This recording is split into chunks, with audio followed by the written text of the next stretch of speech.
As time keeps trudging on, physical media becomes more and more synonymous with antiquity, as something old, archaic, out of fashion and even obsolete, something that must be done away with in order to show technological advancement, ease of use, and convenience. And in many cases we can definitely see the truth and the use of that. For example, the ability to access thousands of songs from our phones using subscription services without having to individually download files and sort them into folders on a music player or our very phones, or worse, carrying around discs for a Walkman or cassettes for a cassette player. The advancement here is both so amazing and convenient that people cannot imagine going back. And we can even certainly find a lot of positives in streaming services like Netflix, putting out these wide catalogs of movies, shows and documentaries ready to play at the press of a button instead of having to rely on physical media for what's usually a 1 to 2 hour watch, excluding TV shows of course. Though we can also see the flaws of this system by how much more limited and inconvenient it has been increasingly becoming as more and more subscription services show up, wanting to cut up yet another piece of the industry to make themselves desirable, leaving us, the customers, in the middle, suddenly having to pay far more than what we bargained for because of how many services there are. And there's also the fact that the biggest streaming services have shifted their attention from being the biggest, bestest and most convenient place for everything a consumer could ever want to watch, and into instead becoming Hollywood slop producers through their own original productions. But this video isn't about the movie and TV show industry, this is about the games industry. And when it comes to gaming, the advent of a more digital age has not really brought any notable boons that outweigh the negatives, especially but not exclusively in the console market. So in other words, the convenience of searching an online library with thousands of games, buying something, downloading it and playing it without having to get up from my seat does not outweigh the convenience and importance of fighting for the continuance of a strong physical demand of those same games, both for the purposes of preservation but most importantly for the purposes of exerting our own power, rights and control over the gaming market.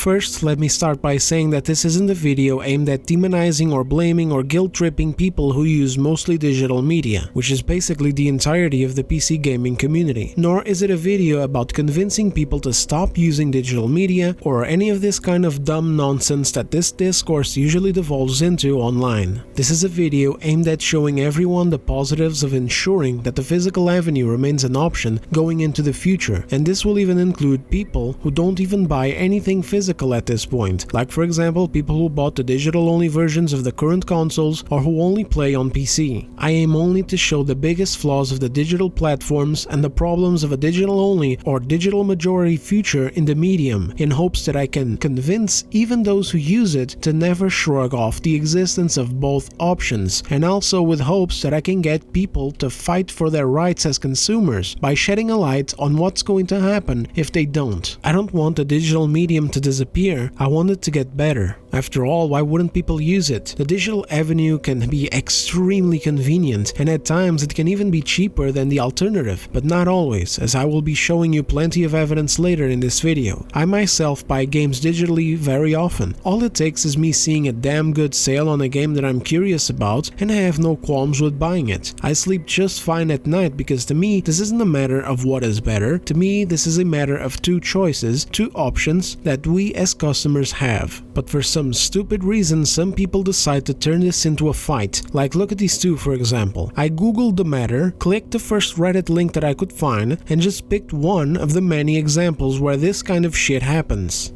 I haven't bought physical games media since 2008. I don't miss it. My entire library is available to me to play today should I wish. Embrace the future present more than a decade ago.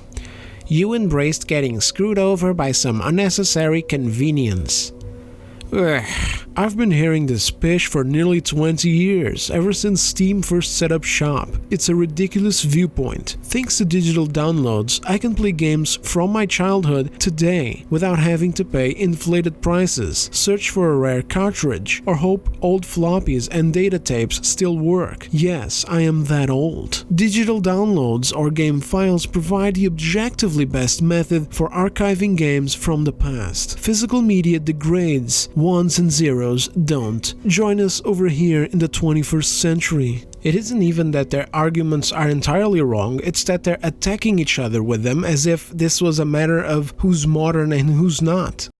Future's now, old man. They are unable to see the benefit in each other's point of view. This is why we constantly lose ground against corporations and governments. It doesn't really matter what it is that we're trying to discuss. Consumer rights, video game quality, the writing of a TV show, medical matters, or even politics. We just devolve into picking teams and throwing shit at the other side. We have to stop this nonsense. One does not need the other to be destroyed, and one is not made better by the destruction of the other one. Without digital media, we lose access to thousands of older games, and we lose the simple convenience of lazily buying some random game that we saw on a sale at like $4 on a random Sunday night. And without physical media, we lose our right of ownership over the games that we buy, and we lose a significant amount of ground in our control over the market. We also lose some pretty damn good deals, which I will show you in a few minutes, which is vital in order to keep the greed of these corporations in check. You don't have to go all in on either one of these options. These morons who go full 100% on either of these options and then devote themselves to them as if they were joining a cult are the most annoying kinds of morons on the internet.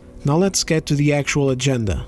It's no secret that the gaming market has been pushing further and further towards a digital future. Part of this is obviously not because of some shadowy agenda, a big part of it is simple convenience. But some recent decisions and even comments from some CEOs have made it clear that there is an agenda to go full digital. This is what they want because if they get this, then they ultimately cut back on their own costs and open up new, easier avenues of earning even more money, which I will be covering in the last part of this video. But most of all, they also gain the fact that they're not selling a product anymore. They're selling a license to be used and that can be revoked at any time for whatever reason they make up, and it wouldn't even be the first time that they'd get away with it either. Examples of these kinds of actions are, for example, when some big publishers decide to launch their games digitally only. It's natural for indie devs and studios to do so, of course, same for free-to-play games, but not natural at all for big publishers to do it with big projects, such as it happened with Starfield, Alan Wake 2, and Baldur's Gate 3. I'm not sure if Starfield ended up having a physical release or not, but the other two eventually did. Baldur's Gate 3 announced that they would do it by December, I think, and then this year around May they started shipping out pre-orders for it, including a beautiful $80 deluxe edition that came in a big box full of goodies. Alan Wake 2 took a little longer. It's like they waited and waited to see if it stuck, but ultimately, finally, they released it physically 1 year later after having their game barely break even.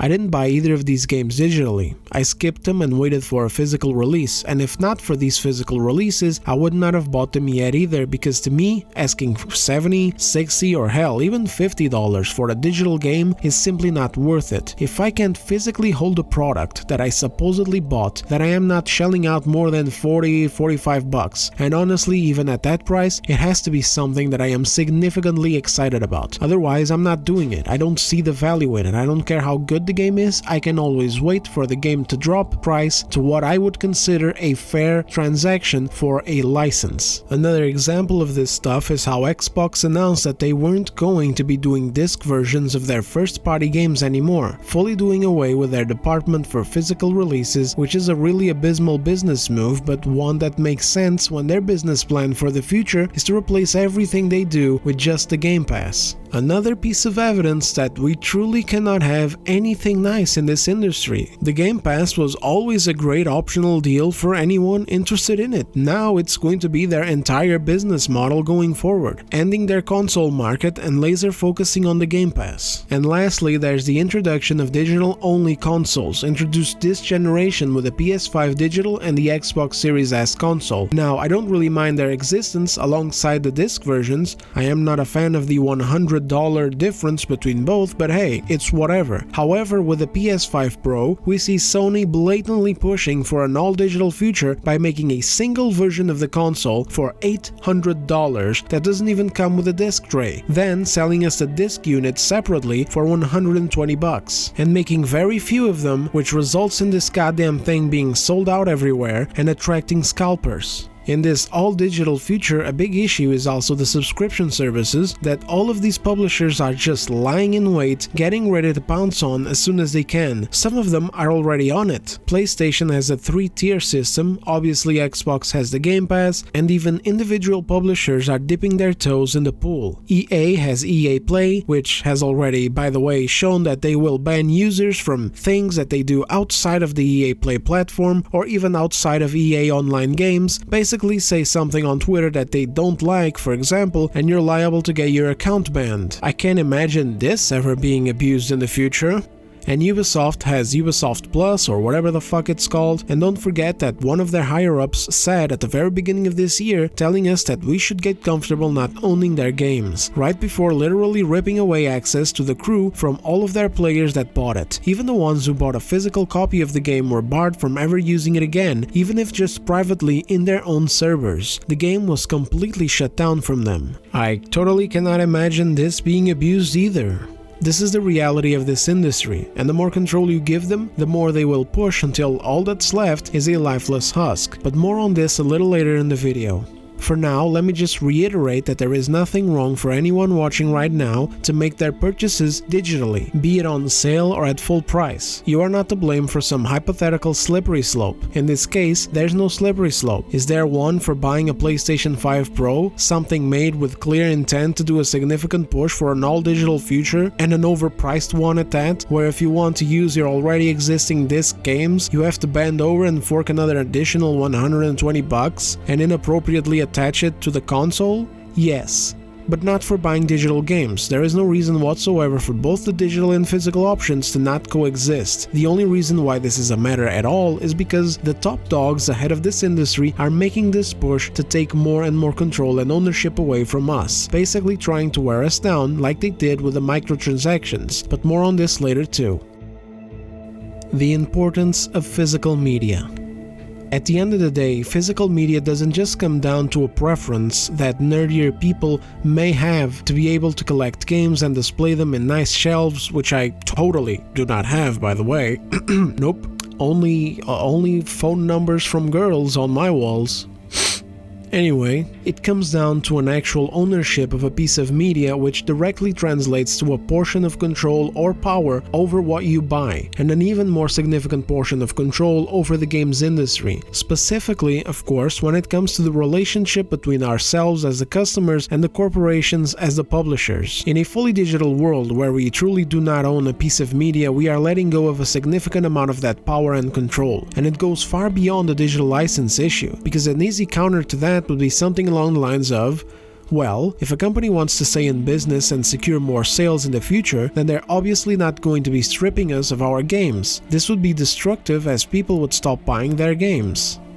Which is true, even though it's also not a strict rule. Again, see what happened with Ubisoft and The Crew. The thing about it that made it work for physical copies as well is that it was an online game. Usually, it wouldn't happen to single-player games, although over time we have seen Ubisoft do online requirements for single-player games. Both Star Wars Outlaws and Assassin's Creed Shadows require an online connection to install the game. While the concept isn't unique, since some games are too big to fit into one disc and then require an additional download, what Ubisoft is doing goes beyond that. It's being done so that, allegedly, if you know what I mean, when the day comes that they want to rip our product away from us, they can stop the very installation process from completing. This should be a resource that should always be available as long as the goddamn company doesn't dematerialize into the fucking shadow dimension. The only reason why it wouldn't be available is by design. And you can't do anything about it either, because every time that you start up one of their games, and it's not even one of theirs anymore, it's basically any fucking game that you buy these days, you get a license agreement user thing on your screen which you have to agree to, and they can write whatever they want in there to let you know that your rights ain't worth shit and that you acknowledged it. But anyway, the point is that the main problem here is not corporations suddenly losing their minds and taking our games away from us. Not that they're not already losing their minds, I mean, look around. Look at what's going on with these developers of Avowed, Mouthwash, Perfect Dark, and Dragon Age Veilguard. These people lose their minds and take to social media to publicly demonize and insult their own customer base. Clearly, there's already something deeply wrong with these corporations that allow these activists into their studios, soiling their games with their politically brainwashed harebrained bullshit and then letting them behave like this in public with no repercussions, finally culminating in blaming us for not buying their slop in the end. But anyway, I digress. The biggest issue is the loss of our control over the game's market in the way that we impact it through our various ways of purchasing and selling games, and of course through all the retailers that deal with us, the customer. We obviously already know all about the classic usual issues of digital only. If something gets hacked or DDoS attacked, we're fucked. If something happens to us personally, we're fucked too, and hey, you never know. Back in 2022, I had to spend half a year living in a place where internet access was not guaranteed, and when I finally had it, it was abysmal for downloads, so I had to make do with my physical collection of games to pass the time. Downloading something new usually took me days. But I think that these are all things that people who are all in on digital are not worrying about, and I'm not about to shoot hypotheticals at them, which I also don't care to, because again, this isn't about making people switch to physical only, it's about showing them the value of both options remaining available, and that's where that control comes in. Whenever you buy something that is decent but you don't want to own it anymore, or it's mediocre or straight up bad, and you don't enjoy it and you want to get rid of it, you can't always count on refunds, especially outside of Steam, and even on Steam, it relies on a certain amount of time played. You may very well play and finish a game and realize that it's just not worth its full price, and at that point, if you're going all in on digital, you're shit out of luck, and the publisher or studio will never feel the heat for putting out a game that just isn't that good or up to par with the asking price. But with physical media, we can actually resell our games or take them and exchange them at used stores, which allows us to not get totally screwed over by a bad purchase, and it allows other people to have access to your used copies, which takes some sales away from the publisher. Some people like to downplay this effect, acting like this doesn't really matter, like it's just peanuts to a company, but it's just not. This is an issue that companies have been trying to circumvent since before the goddamn PS4 and Xbox One consoles came out. Don't you guys remember crap like online passes, which would be these codes that were unique to each copy of the game, and then if you wanted access to that game, you needed to use that code. So if you sold your game after playing it and using that code, the game would not work on whoever bought the used copy. Eventually, companies dropped this method because it was so insanely anti-consumer that everyone was up in arms about it, but then remember what happened with the Xbox One? This console was almost completely dead on arrival because Microsoft wanted to implement some DRM-like nonsense, where your physical purchases would be locked onto your account, thus making it impossible to lend your games to anyone, even to your little brother, and of course making it totally impossible to try and resell them or trade them for something else. This absolutely is an important matter for this industry. Obviously, the further we travel into an all-digital future, the less power this avenue has, which is all that more important to remain supportive of a physical option. Also, the used games market, aka the second-hand market, is a huge advantage that anyone should totally have access to. This depends on country to country, and even within any given country, it depends on region to region because of the location of the stores. Obviously, stores like GameStop always had a bad reputation for offering you like $3 and a kick in the nuts for a brand new game that just released.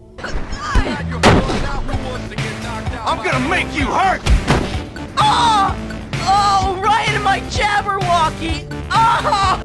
But this is why you gotta be smarter with your money and use different shops that offer you a better deal. In my country, for example, there are sex stores. Sex stores exist all over Europe, and I've heard tell that in some countries the prices differ, so it's not always ideal, but it's definitely better than going to these more mainstream official stores who pretty much just steal from you. In my country, the second-hand market is very popular, and usually it only takes a couple of days after a big launch for a game to start popping up on used stores. It's a great avenue when you want to try out a game that you don't trust or that you don't want to directly benefit the publisher with, and there's also other countries out there where the second-hand market is even more popular and reliable. Something I used to do very often when I was younger and had less money was I would get a game, I would play it to my heart's content, and then I would go to Sex and use it to trade it in for a new game or two, only having to put down like an extra 20 or 30 bucks to play a recent release. This is something that I still do sometimes, even to this day, because sometimes I really do have games lying lying around that I don't plan to play anymore, or that I simply don't value as highly. For example, last year I played Spider-Man 2 at launch, and then I sold it because I didn't believe that it was worth the $70.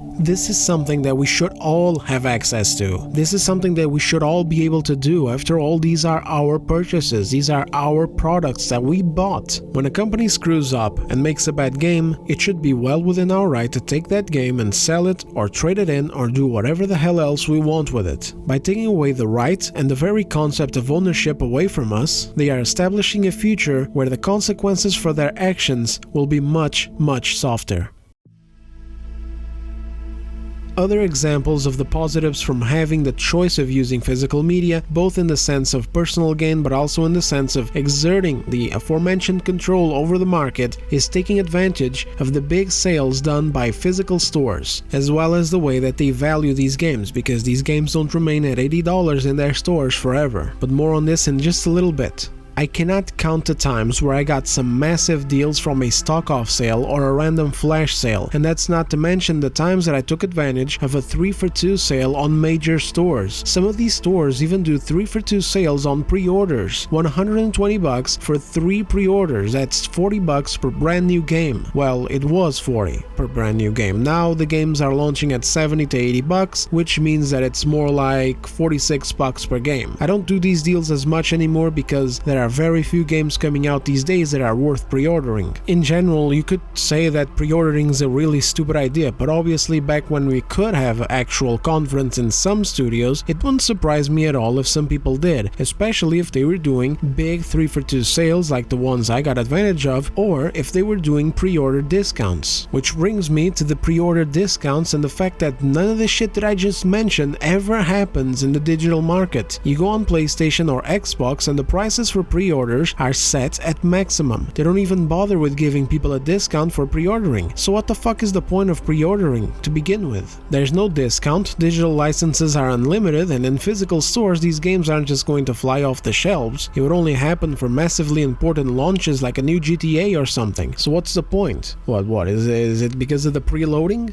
If it's because of the preloading, I would say on to you guys that being patient and waiting for some reviews, which these days are out immediately at launch and sometimes even before it, is far more important and worth it than whatever time it is that you would gain by preloading a game and playing it at midnight, especially when there is no difference in price. So let's recap here for a second and see what avenues we have of at least having some control over the gaming market, which interconnectedly apply to both physical and digital storefronts. We've got the ability to buy and sell used copies, which are cheaper, offer us an avenue of getting rid of a bad game, or simply a game that we have played and that we don't want to own anymore because it's burning a needless hole in our wallet. Also, the ability to buy and sell a game that does not directly benefit the publisher. We've also got the ability to take advantage of a store's individual sales and campaigns, including the use of vouchers, which some stores also provide. And we also have the ability to take advantage of pre-order sales, which usually sit at 15% off, taking a $79.99 game to $67.99 and a $69.99 game to $59.99. And that's not to mention the very basic ability of simply looking up a game to buy, even at its full price on the store, which is often still cheaper than what the game would cost digitally on either Xbox or PlayStation stores, and sometimes even on Steam. This does not apply to all games. Some games are cheaper digitally, especially the older ones, which are usually even hard to find on stores, as they get rid of their old inventory and don't bother to order new one, which makes the publishers not bother with making newer units, which is more than fine. It's normal. We cannot expect the gaming market to continue to be flooded with loads of older games as well. It's untenable, and this is another reason why we should have both physical and digital media coexisting peacefully together as healthy options for the consumers and as a way for publishers to continue selling their older games to us. Any others of us that want to collect them can always find them somewhere else anyway. This obviously is not a general rule for Steam. I don't actually use it very often. I just have a load of older shooters and other PC-only games like Vampire the Masquerade, but we'll be taking a look at a few examples in a minute with less than favorable prices. Overall though, everything I've been talking about here is also implied to impact the game market on the PC, because obviously everything is interconnected. Games are usually a few bucks cheaper on PC, but we have seen the prices of brand new games increasing on that platform as well, because because of course they do. If they hike up the prices and do anti-consumer bullshit on one platform, they're going to follow up and do it on as many platforms as they can touch. Now let's get into some actual practical examples of how the digital games market, as it currently stands, is absolutely unacceptable. It's straight up a ink scam.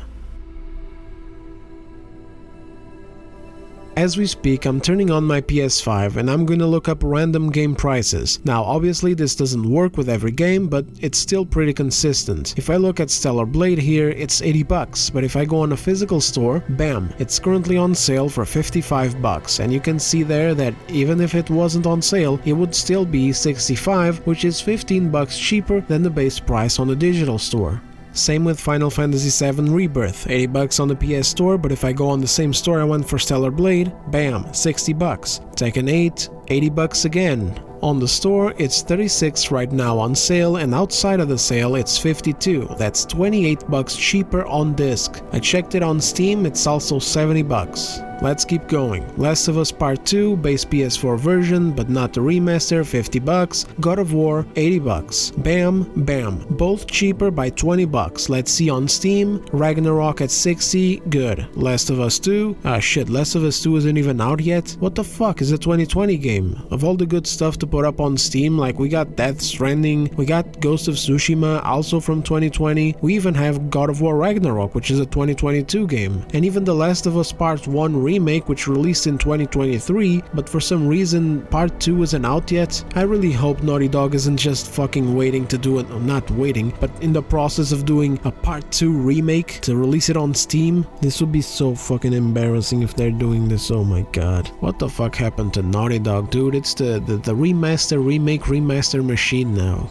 Anyway, Alan Wake 2 Deluxe Edition, 80 bucks. On the physical store, 55 at the moment and 65 when not on sale. Let's keep going. Lies of P, 60 bucks. On the physical store, 40. Jesus Christ, Jedi Survivor and Dead Space Remake both at 80 bucks. Meanwhile, on the physical store, 35 for Jedi and 30 for Dead Space. Plague Tale Requiem, 60 bucks. Meanwhile, on the physical store you can just get a bundle with both Plague Tale games for 46 bucks, or you can just get Requiem alone for 40. Dying Light 2 Reloaded, which is the game with the first DLC included, fucking love this game, 70 bucks on the digital store and 30 on the physical store. You can freely upgrade the base version to the reloaded version for free, that's 40 bucks of difference. Also, let's not forget the fact that Sony bumped up the price of Horizon Zero Dawn when they announced that remaster that they were doing, which they released on the 31st of October, and it was upgradable for 10 bucks. Any smart buyer that did not own Horizon Zero Dawn yet would buy the regular version of the game for 20 or 30 bucks and then upgrade the game for 10 bucks. And if Sony was consumer friendly, they would have allowed them to do it, but instead they blocked them from doing this by hiking up the price of the base version of Horizon Zero Dawn for the PS4, making it that people could only do this tactic by using a physical copy of the game. Another one for the road. Deathloop. This shit came out in 2021 or something. It's still priced at $70 for whatever fucking reason. Let's see on the physical store. Holy Jesus. Getting so mad looking at these prices, like I call this shit and I don't even dislike the game, I actually enjoyed it. Anyway, moving on, I know that these are just examples and not a general rule. I also know that specifically for PC players, you guys got all sorts of key stores online where you can often snatch various games at far cheaper prices because of, you know, what these key stores entail, and you can get them at even lower prices if you use VPNs and shit to change your locations and redeem the games from like fucking Indonesia or something at a fraction of the price. But this is still not something that people should have to resort to. This isn't a sign of a healthy game market, and neither is piracy, and it's also not something that everyone can resort to. You can clearly see by the prices that these publishers set for their games and the lack of flexibility exhibited by the digital stores that these corporations would be raw dogging us from behind if given the chance at having complete control over the market. I also know that sales at these digital stores can be extremely good and better than physical stores in some cases too. For example, when we're talking about way older games. In my previous video, I suggested people buy Kingdom Come Deliverance and play it before the sequel drops next February, and that game is currently sitting on sale with all DLCs included for $4, which I could never find at the same price on disc, but this does hinge on the game being old and on the sale being active. Again, never a matter about one being better than the other, always a matter about having access to both options. That's how you keep the market healthy and the company is accountable. The ability to have the option to quite literally go somewhere else and do business there is incredibly important for us. Even as a gamer who loves the convenience of digital only and doesn't worry about their internet blowing the fuck up or something, you still have this avenue if you ever feel cheated by the prices set by these untouchable platforms. And the overall freedom of choice also leads to the digital market having to play nice. Again, we must never take for granted any of the control that we still claim to the market. Without it, we are boned. These motherfuckers are going to eat us alive. Which brings me to the next point. Digital games should be cheaper. When both Alan Wake and Baldur's Gate 3 released digital only, and this also goes for Black Myth Wukong, even though in this case the developers were already wanting to do a physical version, they immediately announced it. They just said that they did not have all the details sorted out so that they could have everything ready for shipping at the time of launch. These games released at full price, meaning $70. I am sorry, but there is no fucking way in any intergalactic council on any of the 11 Dragon Ball universes that I will be paying this much fucking money for a digital game that I don't even actually own. If I'm going to spend $70 on something, and the same goes for 60 honestly, because I already felt this way before the prices got hiked up to 70 and 80, then it's something that I have to physically own, something that I can actually hold on to, put on a shelf, call it mine, and do with as I please. And I don't care if somebody calls me stingy in the comments or whatever, like I don't give a fuck. Are you kidding me? $70? You have any idea what I can do with fucking $70? If the digital-only movement wants to be taken seriously, then they need to start lowering their prices of digital games. This is the only way that they can be made worth it, because they're not even games, they're licenses. And even if you get mad at the notion of them being licenses, like if you get offended or something at this type of term and you prefer to call it a product, keep listening anyway, because it's not worth it no matter what term it is that we use to describe it. The way that the industry is going, things are just getting worse and worse and worse.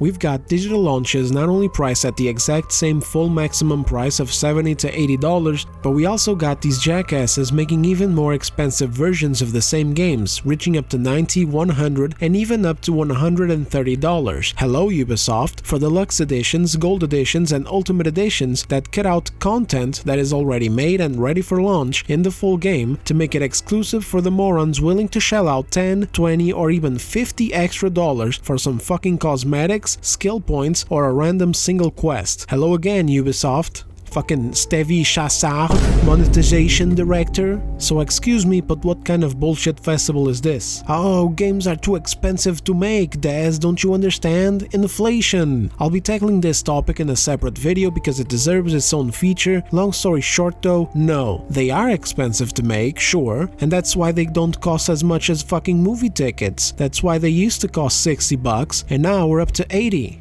This is not a low price for a video game, that's a lot of groceries. In order for this medium to continue to be successful, it needs to remain a medium that is not extremely expensive to engage with. It needs to be accessible to as many people as possible, otherwise it's gone. It's over. It's going to be the complete crash and shutdown of the AAA industry because as we speak, they're already struggling to make the profits that they need. Hell, for some of them, they're even struggling to make the money back, like Spider-Man 2 for example, which was so expensive to make that despite selling well, they were still fucked and just barely made a profit. And this is because it cost them $315 million to make it. $350 million. Fucking Witcher 3 cost less than $50 million, and it's a game with 20 times the content, and that's being generous. By the way, you wanna know what else also cost $50 million? The remaster for the 2018 Spider-Man game. Yes, the remaster, that thing which only made the visuals shinier and gave us better reflections on windows so that we could take better pictures with fucking photo mode, that alone ended up costing more than a myriad of full fucking games that, let's admit it, are way better than these games, and I say that as a huge fan of the first one in 2018.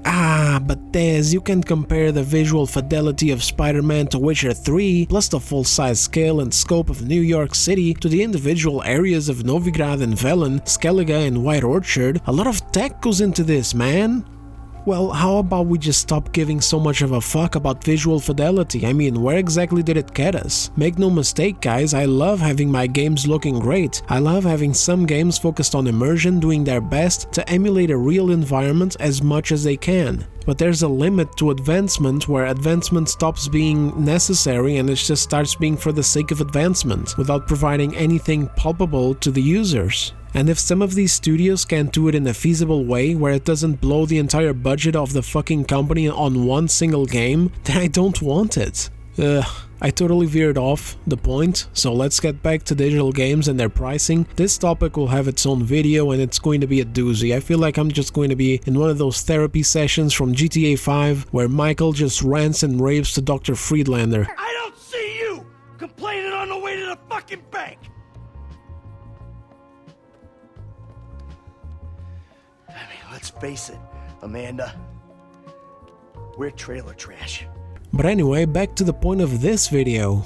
You simply can't step up to people and start veering off towards a digital-only future without actually giving people benefits for the huge trade-off that you're asking of them. I am actually so disappointed in the current digital-only community because I never hear anyone advocating for cheaper digital game launches. I don't even see people boycotting $70 and $80 launches, demanding that they provide a better deal since they're making a purchase that does not require any discs, packaging, shipping costs, and middleman cuts for physical stores. It's like people just gave up without a fight, and now these companies are just pushing, gaining more ground little by little, by doing all of these digital-only launches and putting out these digital-only consoles. At least with microtransactions, we fought back to some extent. I mean, they still kept pushing, wearing us down little by little. We all said hell no at first, but then over years of constantly putting them in and doing these strategic variations in prices, psychologically fucking our heads into accepting it by basically doing an egregious thing and then the next time doing a more acceptable thing and making us go, well, it's bad because it's a microtransaction, but at least it's not as bad as Battlefront 2, so I guess it's okay. But with these prices, it's like they just showed up, they put their dicks on top of the tables, they said, fuck you, it's $80 and that's it, and the community just went, oh, okay, sir. And what Sony is doing right now is even more egregious. An $800 console without a disk drive, and then the separate disk drive for $120? Are you out of your mind? This is what they want for their little fully digital future, where they're still able to sell you standard editions of new games at $70 and $80 depending on the publisher, with the same nonsense that they've been doing to us for years with cut content set aside for deluxe, gold and ultimate editions. And then they want you to have absolutely zero control over the market by being the only platforms selling the games to you. Got an Xbox? It's the Xbox Marketplace. Got a PlayStation? It's the PlayStation Store, where they neatly set these egregious prices and keep them for months and in some cases even years, leaving people completely dependent on their seasonal sales. And if you don't think that they're going to be doing less valuable sales over time, then think again. This industry has shown its hand time and time again. We either stay sharp and push back against their BS, or they just keep fucking going. Gone will be the days where you can just let a game release that you don't find particularly exciting, like for example say Dragon's Dogma 2 or Stellar Blade or Space Marine 2 or hell, God forbid, Star Wars Outlaws and Dragon Age Veilguard, and you just casually wait a couple of months to see the game drop $5, $10, $15, $20, etc. as time passes on in these physical stores, because these digital stores very rarely drop their prices. It takes them forever for them to do it on their own.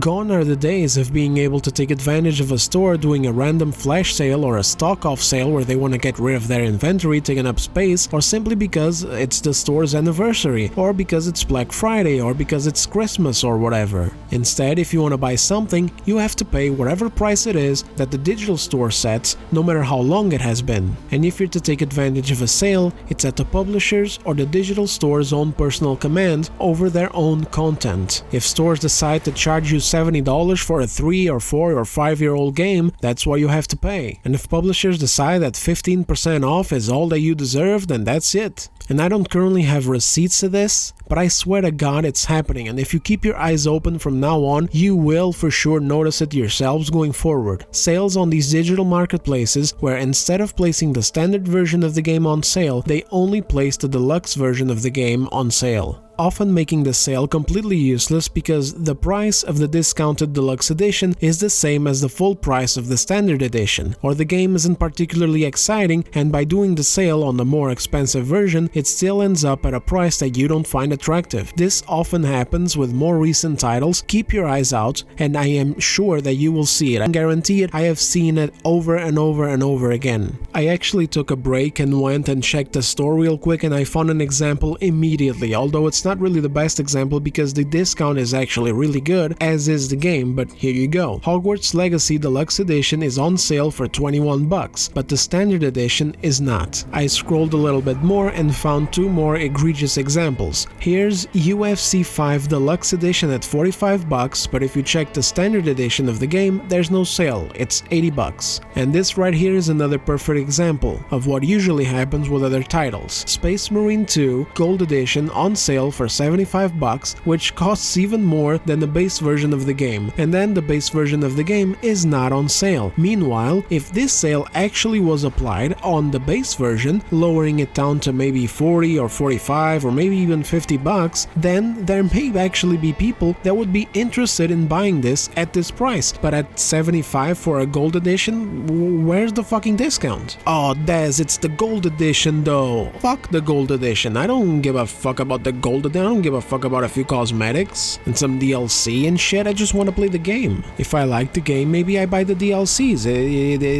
That's how it works, not the other way around. This is totally unacceptable conduct for digital stores. By asking people to let go of access to physical media, leading to the utter fall of it, and this also includes of course the stuff that you may already own on disc, which you would have to repurchase if you wanted to access it, despite rightfully owning it already. And then by asking people to embrace digital media, they are expecting us to let go of way too much control, way too much access, and way too much quality of life. This industry hasn't done a single thing to show us good faith. In fact, it's been getting worse and worse and worse. There's nothing for us to hold on to as players and accept this, much less so for people who love to physically own their games, but also for people who are already building up their digital libraries. The digital market is already a totally fucked up landscape for brand new titles and for titles that are recent or that are simply part of the AAA category, as I've already shown you guys with those games that we compared prices on. If we sell physical media downriver, the digital market will only become worse. There's never been an instance where this industry has been lenient with us. It's always been a constant tug of war. We give them an inch, they take a mile. We fight back and regain a bit of ground, only for them to take a little more every time. It's non-stop, and the only reason why there's been a bit of a reprieve right now is because these CEOs and shit are busy going down the ideological DEI, ESG, BlackRock, and Vanguard route to pursue their money, so they've slowed down a bit on fucking our wallets. But don't you dare lay your guard down. These motherfuckers are just lying in wait, looking for the perfect opportunity to start injecting blockchain bullshit and in-game advertisements, along with more pushes towards a fully digital, fully online future. So don't you fall asleep on this stuff.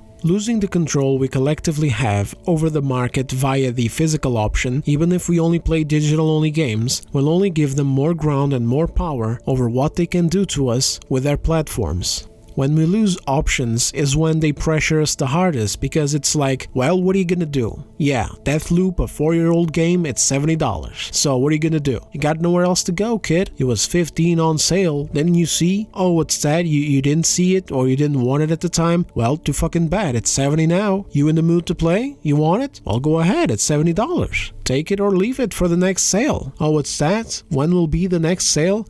Who knows? Maybe next week, maybe next month. Fuck, maybe only during Easter. I don't fucking know, and I'm not telling you either because fuck you. Which brings me to my closing point. We need control now more than ever before.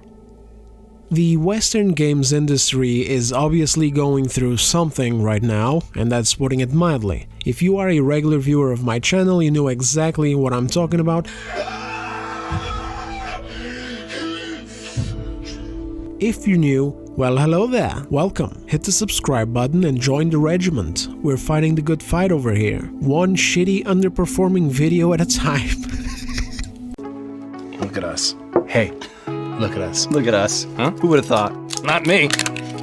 What I mean is the force-feeding of ideological slop down our throats through our favorite franchises, and the total takeover of politically brained activists in our most prominent studios and publishers. This has resulted in the rapidly decaying quality of our games. For more information on this, you got these videos right here from my channel. Anyway, back to the main point. It's obvious that we are at a point where we need as much control over what we buy and what we value in this medium. We are not at a point where we can even say, you know what, game prices are going higher, but look around. Banger after banger after banger. We are eating good enough in this industry that I don't mind supporting it with some more money. We're going through the exact opposite, where our favorite franchises are being stripped down and remade for modern audiences, or where sequels are being hijacked and turned into shit. We're at a point where we can't even look forward to upcoming games from top studios in the industry because the top studios in the industry are caked up to their eyeballs in DEI bullshit, or hiring activists in place of writers, or consulting with decadent slop-churning gamer-hating companies such as Sweet Baby Inc. and Hit Detection. Or hell, all three of these situations put together, as seen with the Sony exclusive studios. Santa Monica, for example, was named in the Sweet Baby Inc. website, and it resulted in a blackwashed Angrboda in God of War Ragnarok. Insomniac, which was also named in the website, and resulted in Spider-Man 2, a deeply underwhelming sequel with pockets of terrible writing and ideological injections, which we will get into someday soon on its own video. And now we've got Sucker Punch, which recently bamboozled fans of the original Ghost of Tsushima with a sequel that is more like a soft reboot, because not only is the playable character gone, it's not Jin Sakai, but it's also set way ahead 300 years in the future, and who has a radical activist as the actress for the protagonist. And also let's not forget the 2024 Sony corporate report, which affirms that they are going to be doubling down on DEI. To this day, I still get comments on my video in a mocking tone, acting as if this has nothing to do with anything. Well, look around. In Dragon Age Veilguard, the director, being a trans woman who calls herself queerosexual gendermancer or whatever the fuck she had up on her Twitter bio before going private, didn't really have anything to do with anything either. After all, a game is made by a huge team of developers, and someone's sexuality or gender or race shouldn't have anything to do with the work that they put out. I want to say I love you and hug it out, but all that wimpy shit is just, well, I'd say gay, but I have some friends who are gay, so that's not cool anymore. And the ones that I don't really like, it's not because they're gay. So lame, all right? You are just a lame and angry psycho sometimes. You do bad shit and things. Yet, the rest of the studio and the entire game was made with radical ideologies in mind, and it resulted in a game so bad that it's actually impressive from an analytical point of view. Look at Avowed as well. Matt Hansen, an art director, loses his mind and goes full moron in public. It also had nothing to do with anything, and yet, soon after, Obsidian starts banning anyone talking about the matter at all, and then leaked internal messages pop up showing a bunch of other woked-out developers supporting Hansen and demonizing gamers. Look at Concord. Game looks like ass and features pronouns in the character selection screen. It's got nothing to do with anything. Information leaks out of a crazy-ass day-damn developer who wanted to be addressed as the professor and gave lessons to the rest of the staff about bullshit that nobody cares about. It's got nothing to do with nothing. Then the game comes out and it's the biggest flop in the gaming history. We're all supposed to pretend like, nah, it's got nothing to do with ideologies, it was just a bad game. It's got nothing to do with wokeness. Except the game was bad because these ideologies breed moronic work environments that prioritize hiring based on race, gender, sexuality, and politics instead of merit, skill, and passion. And it also breeds an environment of irresponsibility and narcissism.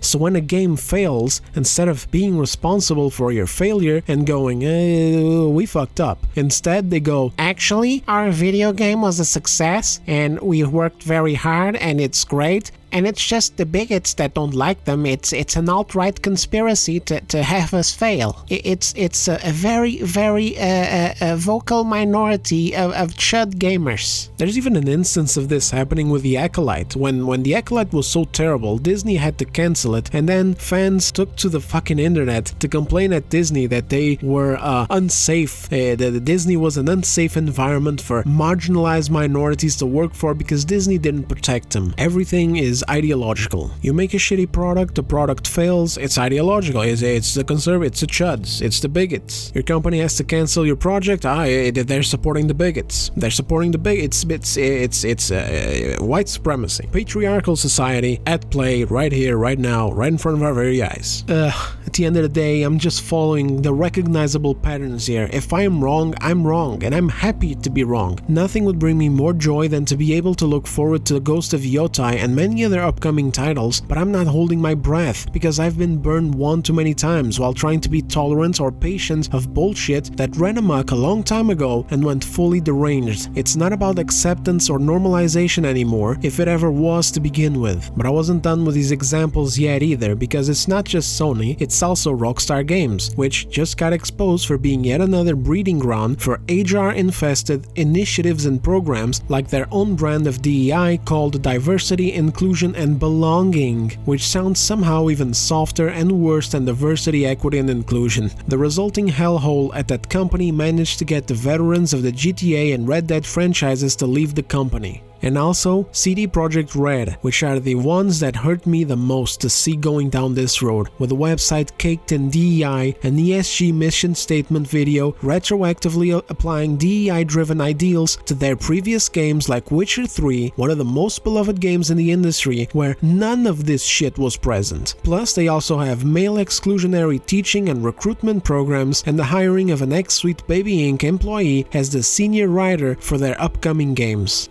This is what we have to look forward to, folks. This is what we have when it comes to the AAA space. A bunch of companies that are still running deep with activists and DEI initiatives and programs, making games that are as bad or worse than some of the shit that we've seen throughout this year.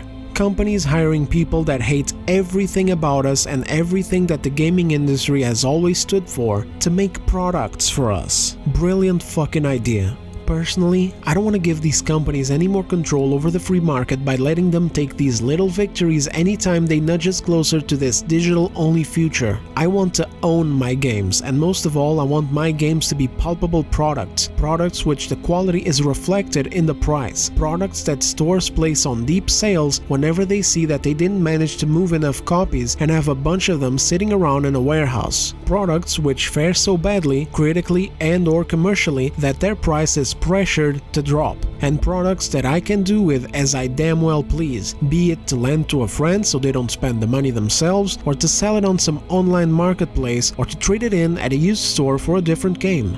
Abdicating more power and control over our medium as customers is already a bad idea, but abdicating it when the people at the top of the game in the medium are trying to force feed us slop and then blaming and demonizing us for not liking their garbage and literally hiring activists that at this point pop up monthly on some social media feed, proudly admitting loudly and onto the world that they hate the very customer base that they're working on products for, fully admitting that they're purposefully designing things in these games to spite people that they don't personally agree with politically and ideologically. What are you, fucking stupid? And that's not to mention another little aspect, which is the access to older games. Currently, a lot of us are heading back and playing better older games that aren't caked with ideological propaganda and that are often better written and packed with more meaningful content. This is something that the bigwigs in the industry do not like. EA doesn't want people, for example, to be playing Dragon Age Origins, an old-ass game that they can't monetize anymore, over Dragon Age Veilguard. This very concept is unacceptable to the corporations in this industry, and they are absolutely going to be making moves to make this more difficult. I think that what they want to ultimately achieve is a removal of these older games, which in some cases of even older games is already happening, and the introduction of them via their subscription services, through which they will at least receive a fee from you in order to access these older game catalogs. To these corporations in the industry, the idea of their active player bases rejecting their modern garbage and moving down to spending their time playing older games that they already they owned or that they can simply snatch for like 10 to 20 bucks is a fucking nightmare. Personally, I would rather contribute towards their nightmare than to give them even more control so that they can usher in our nightmares of a fully digital future where games are overpriced and where the games don't lose their value over time, and also where they'll keep pushing for subscription services where we will eventually have no choice but to adhere to because of how expensive their older catalogs are going to be, or inaccessible. Managing then to produce a fully sustainable business model where even if they release total garbage that isn't worth our money and time, we are already paying for it anyway by adhering to these subscription services and by overpaying for other games of theirs. So yeah, with that said,